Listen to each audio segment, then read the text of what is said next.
Fluent Fiction. Fluentfiction.org. Sindre gikk med tunge skritt inn i Vigelands skulpturpark. Han følte seg kreativt tom. Som arkitekt var han vant til å designe med frihet og fantasi, men nå var hodet hans som en øde ørken. Magnus, hans gode venn, hadde sagt at en dag i parken kunne tenne gnisten igjen. Sindre var skeptisk, men han trengte en pause. Sommerens varme omfavnet parken. Blomster blomstret i klare farger, og lufta var fylt med latter og prat fra andre besøkende. Selv om det var mange folk, var det alltid et sted å finne ro blant de uttrykksfulle skulpturene. Elinor ruslet langs stiene, dypt i tanker. Hun la merke til detaljene i hver statue, inspirert av menneskelig form og følelse. Som kunsthistoriker var hun fascinert av uttrykkene hugget i stein. Hun var på sommerferie og søkte ny inspirasjon blant kunst og natur. Tilfeldigvis stanset både Sindre og Elinor foran den berømte monolitten. De beundret de mange skapte figurene stablet mot himmelen. Det var da deres blikk møttes. Uten å nøle smilte Elinor og hilste. «Dette er min favoritt», sa hun. «Det er noe tidløst ved det.» Sindre ble med i samtalen. Han fortalte om strevet med å finne nye ideer. Elinor delte sin kjærlighet for kunsthistorie og hvordan den åpnet henne sin. Samtalen fløt naturlig mellom dem. De diskuterte sine favorittskulpturer, historie og design.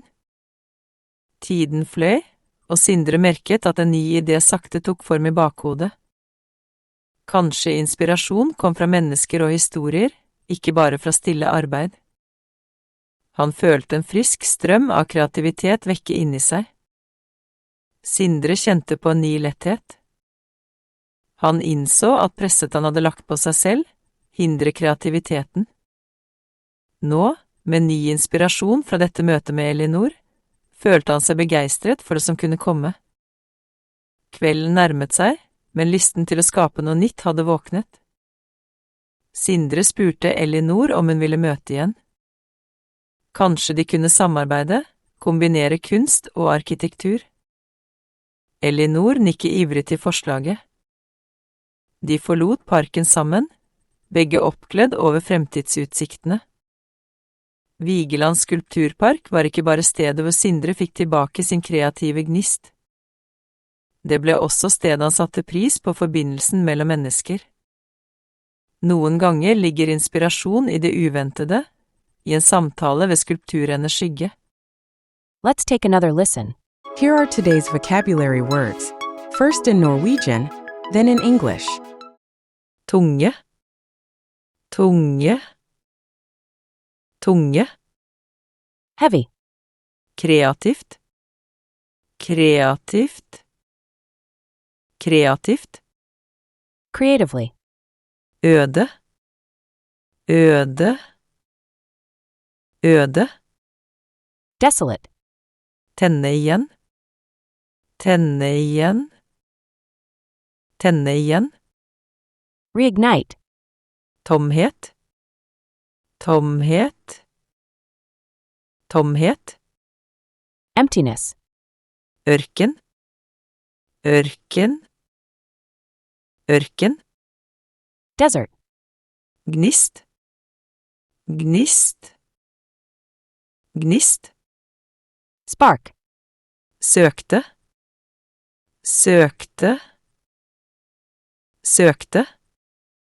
sought, Hindre, hindre, hindre.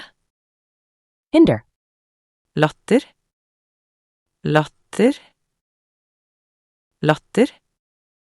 laughter, Prat, prat, prat. chatter, Uttrykksfulle, uttrykksfulle, uttrykksfulle.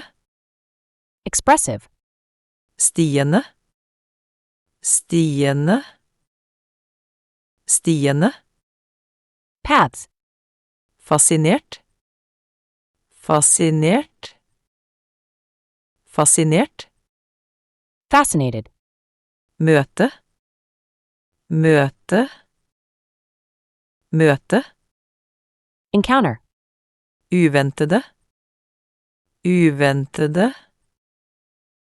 uventede, unexpected, inspirasjon, inspirasjon, inspirasjon, inspiration, monolitten, monolitten, monolitten, monolith, beundret, beundret, beundret, admired, figurene, figurene, figurene, figures, uten å nøle, uten å nøle, uten å nøle, no hesitation, tidløst, tidløst, tidløst, timeless, streve, streve, streve,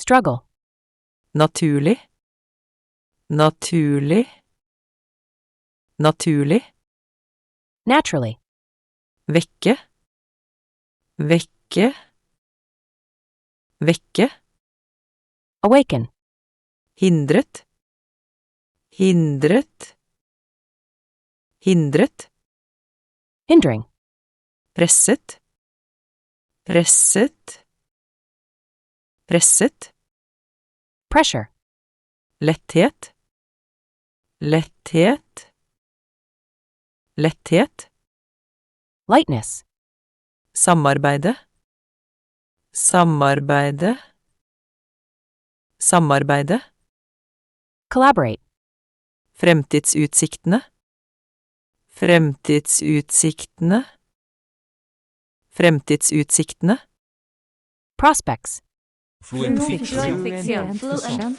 Fluent Fiction. Fluentfiction.org